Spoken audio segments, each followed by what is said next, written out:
today. I mean, I wasn't sure if they knew who I was, and so we talked more about comics. But even better, or this one here? Okay. But in this case,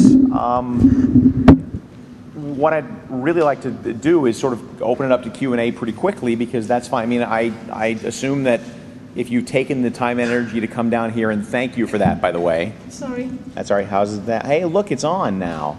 You could all hear me before. Oh, ooh, I like that. I assume if you've taken the time and energy to come down here that you... I really appreciate it. Thank you. My big nightmare was I was going to be coming up here and there were going to be 3 people and that's it. So, thank you for coming. Like I said, no real prepared remarks. I really feel like it works better if it's Q&A, because as all my friends know, if you ask me what time it is, I'll tell you how to build a watch. So if you ask me a simple question, I have no doubt I can go on for 15 or 20 minutes. And then after that, we'll signatures and stuff. If you've got things you want signed, I'm glad to do that. But let me throw this open and see if anybody else has any questions, or whether I'm just going to vamp for a few minutes while you warm up. Anybody have any questions? Oh my God, this is a slow start. Yes, sir. You're my favorite guy in the room right now. Yes, I think a lot of people don't ask this question. I suppose to be asked many times. Where do you get your creative ideas from? Where do I get my ideas? And do you have a time or a place where you can sit down and the creative juices flow? That's all right. That's a fair question. The first question, where do I get my ideas? The playwright David Mamet actually had the best answer I've ever heard. And his answer, and I quote, was, "I think of them." So it's, in all seriousness, what I do, and this is what I teach young writers as an editor with them, is I teach them to look at the newspapers, look at the TV broadcasts, look at the news, and see what's going on in the world outside you. And there will always be just a multitude of ideas or things that will spark new scientific developments, or new explorations, or new developments across the world socially, or on engineering, or anything like that. Anything can spark. An example I used earlier today was I was able to use the economic meltdown in the States as an idea for a Spider-Man story, because we were experiencing there in the States a situation where the New York Times was asking for a government bailout of taxpayer money for their business, and the country was very much divided on how we should deal with that. On the one hand, the New York Times is a venerable institution that we want to preserve. On the other hand, it's a private business, and the theory of economics says that you should sink or swim on your own, and we shouldn't have to pay the bailout. So it suddenly occurred to me, well, if you make that instead of the New York Times, if you make that the Daily Bugle, then suddenly you have a Spider-Man story, and suddenly you have something, a catalyst like that. So those questions kind of come from those come from anywhere. The other part of the question I have already forgotten, and it's still early in the evening. Tell me again what the other part of the question was. Oh God, I'm sorry. What was it? Do you have any special places or a particular time of the day where you work? That's all right. You know what? Actually, I'm going to lean back. Can I free this one up and lean back? Sure. Just pick up the mic, Mark. No problem. Oh, much. See, all right. I'm already more relaxed. This is good. And now, am I still in your shot if I lean back? It's all good. Okay. All right. Oh, see, this is much. Oh, this is much better. Okay. Yeah. See, I was all. I find that when I write, I remember as if it were yesterday, the day 12 years ago when my then girlfriend said to me, "Good news, I've hooked your computer up to the internet."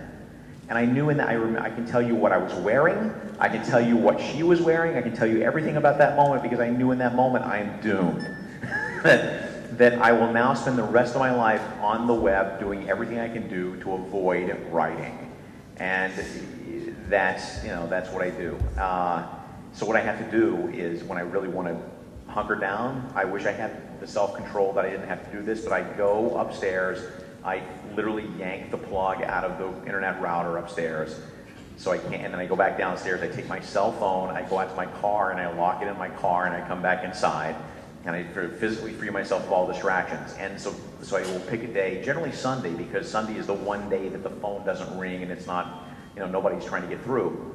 and I would just power down, and it's hard. I mean, people actually write in the here. How many people actually write or want to be a writer? Or yeah, it's like you got two speeds. You can't start, and then if you're lucky, then you hit that moment where suddenly, oh, you can't stop.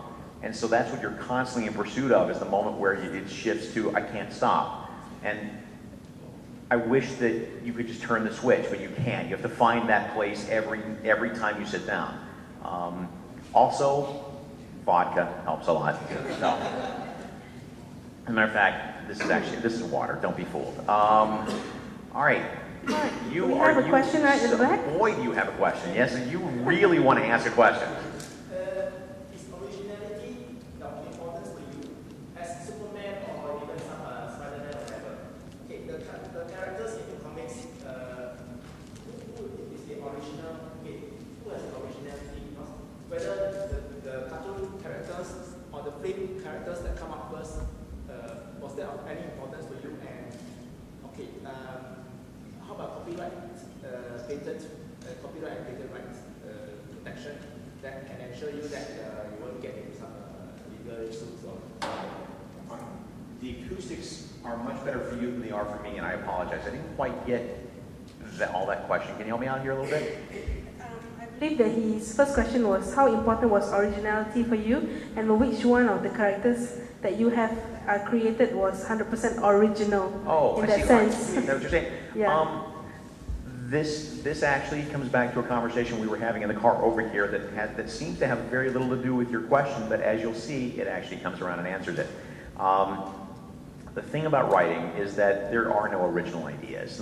There really are no original ideas and no original concepts. It's all about how you take the existing stuff and spin it to give it some sort of new contemporary take, and spin it in such a way where you can put your own emotions and your own feeling and your own voice into the story. I mean, even the things that I have created from scratch at Boom Studios, I've created a number of books, but the detective stories, that I've done, even though the characters are original with me, I still draw from all the Arthur Conan Doyle stuff I read when I was a kid, or the Ellery Queen books that I read when I was a teenager. That's just part of the language of being a writer, is that you, without lifting and without stealing from other people, you absorb the rest of the culture, and you're basically carrying a torch in that sense. You're basically carrying the legend of King Arthur and Robin Hood and whoever else, and reframing those stories in a contemporary way, and putting your own spin on it. Of the stuff I've done that I think is the most original, I'm not entirely sure. Maybe Impulse, but even though Impulse is not, on the one hand, he's a Flash spin-off character, so there's nothing really terribly original about that. But I think we managed to take it and make it unlike anything else that was in comics at the time, and that I'm very proud of. And there you go. Yes, sir. Thank you. I'm sorry. Would you rather? I apologize. I don't No, mean go I don't mean to be stealing your thunder. I'm No sorry. problem. It's your time. Yes, sir. So to ask, how is your role changed simply from being a regular writer under payroll to Right. being an editor? That's a good question. All right, how has the job changed from being a writer to being an editor-in-chief? And the answer is that I still do a lot of writing, but what's great about being an editor is that because I am teaching other people, and because that's really why I took the job. I didn't take it because I really wanted to deal with the nightmare of production or the hassle of deadlines. What I really wanted to do was be able to use that as a platform to sit down with young artists and young writers and sort of pass along the stuff I've learned over the past 25 years.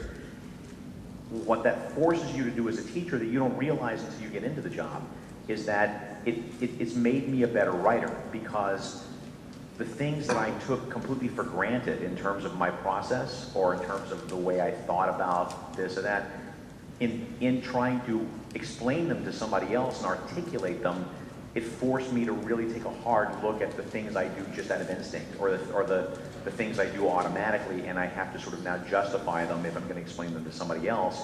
And there's been times when I think, well, maybe my rules about this are not as hard as I thought I were, or maybe